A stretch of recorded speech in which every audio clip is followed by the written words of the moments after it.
விடுதலை சிறுத்தை கட்சியில இருக்கிற நம்ம திருமாவளவன் அண்ணன் அவர்கள் வந்துட்டு இப்போ அந்த கட்சியில இருப்பாரா அப்படின்னா அந்த கட்சியில தான் இருப்பாரு. கூட்டணியில திமுக கூட இருப்பாரா, இல்லையே, உடையிற மாதிரி தெரியுது அப்படின்னு சொல்லிட்டு பல விதமான விஷயங்கள் வெளியே வந்துட்டு இருந்தது. அண்ட் பாஜகவில இருந்து சொல்லியிருந்தாங்க, கன்ஃபார்மா திருமாவளவன் அண்ணன் அவர்கள் நம்ம கூட வருவாரு, நம்ம கூட பயணிக்க போறாரு, கூட்டணியில சேர்றதுக்கும் வாய்ப்பு இருக்கு அப்படிங்கிற மாதிரி சொல்லியிருந்தாங்க. அண்ட் இது எல்லாமே வச்சு பார்க்கும்போது எல்லாருக்கும் வந்துட்டு ஈவன் வந்து சீமானும் உள்ள வருவாரு அப்படிங்கிற பெருத்த நம்பிக்கையில இருக்காங்க. ஆனா இந்த கூட்டணியை உடைக்கணும் அப்படின்னா முக்கிய தலைவர்களான இவர்கள் எல்லாரும் அவங்க கூட்டம் உடைச்சுக்கிட்டு வெளியே வந்தாங்க அப்படின்னா மட்டும்தான் திமுகவை வீழ்த்த முடியும் அப்படிங்கிற மாதிரி கணிப்புல எல்லாரும் சொல்ற ஒரு விஷயமாவும் இருக்கு. சரி, இந்த வகையில திருமாவளவன் அவர்கள் ஒரு லைவா ஒரு மீட்டிங் மாதிரி வந்து ஃபேஸ்புக்ல கண்டக்ட் பண்றாரு. அதை வந்து சொல்றாரு, நம்மளுக்கு என்ன வேற வழியே இல்லையா, திமுக மட்டும்தான் நம்மளுக்கு கதிங்கிற மாதிரி பேசுறாங்க. அப்படிலாம் கிடையாது, ஆனா நம்ம அதை விட்டுட்டு வரக்கூடாது அப்படின்னு இந்த கொள்கைக்காக நம்ம நிக்கிறோம் அப்படின்னு சொல்லிட்டு திமுகவுக்கு ஆதரவாகவும் பேசியிருந்தாரு. இந்த வகையில அவர் சொல்ற விஷயம் என்னன்னா, பாஜக கூட நான் கண்டிப்பா கூட்டணியில போக மாட்டேன், அண்ட் பாமக கூடவும் போக மாட்டேன், இவங்க ரெண்டு பேரும் யார் கூட கூட்டணி வச்சிருக்காங்களோ அவங்க கூடவும் போக மாட்டேன் அப்படிங்கிறாரு. அப்போ அதிமுகவும் அவர் மென்ஷன் பண்றாரு.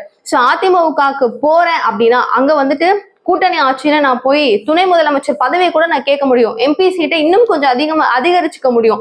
ஆனா நான் போகல அப்படிங்கிறதுனால எனக்கு பதவி ஆசை மேலேயோ இல்ல பணத்து மேலேயோ எனக்கு ஆசை கிடையாது. நான் திமுகவுக்கு விசுவாசமா இருக்கணும், அந்த கொள்கை எனக்கு பிடிச்சிருக்கு, நான் அதுலதான் இருப்பேன் அப்படிங்கிற மாதிரி அவர் தெளிவா சொல்லியிருந்தாரு.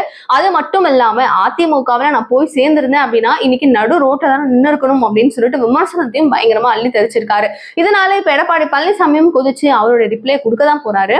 இதுக்கு நடுவுலயே வந்துட்டு தாவேக்கா வந்து என்னை கூப்பிட்டு இருந்தாங்க, கூட்டணிக்கு எனக்கு கதவு திறக்கும் போது நான் மூடிட்டேன் அப்படிங்கறதையும் சொல்றாரு. அது எப்படி சொல்றாரு அப்படின்னா, புத்தக வெளியீடு அப்படின்னு சொல்லிட்டு டிவிகே தலைவர் விஜய் அவர்கள் எல்லாருக்கும் அழைப்பு விடுத்திருந்தாரு. நிறைய கட்சிகள்ல இருந்தும் போயிருந்தாங்க. அந்த வகையில திருமாவளவன் அவர்களும் போக வேண்டிய சூழல்ல அண்ணனை நான் கூப்பிட்டு இருந்தா அவர் வர முடியாத ஒரு சூழல் அப்படிங்கறத அவர் மேடையிலையும் பதிவு பண்ணியிருந்தார் விஜய் அவர்கள். சோ இந்த பதிவு அங்க நடக்குது அப்படிங்கும் போது, ஓ இவர் வராரா, அப்போ கூட்டணி உறுதியா அப்படிங்கிற மாதிரிலாம் தோணுச்சுல.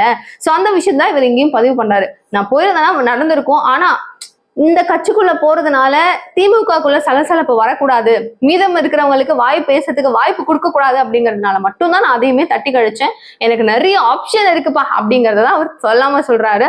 சோ இதை பத்தி நீங்க என்ன நினைக்கிறீங்க? திருமாவளவன் அவர்கள் இப்ப திமுகவுல ஒரு எம்பியா செம்மையா கூட்டணி கட்சி தலைவரா வேற லெவல்ல கலக்கிட்டு இருக்காரு.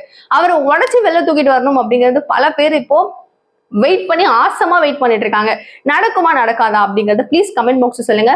நிறைய பதிவுகளை, நிகழ்கால நிகழ்வுகளை உடனுக்குடன் நீங்க தெரிஞ்சுக்கணும் அப்படின்னு நினைச்சீங்கன்னா சேனலை சப்ஸ்கிரைப் பண்ணிக்கோங்க. தேங்க்யூ சோ மச் ஃபார் வாட்சிங் திஸ் வீடியோ. பை.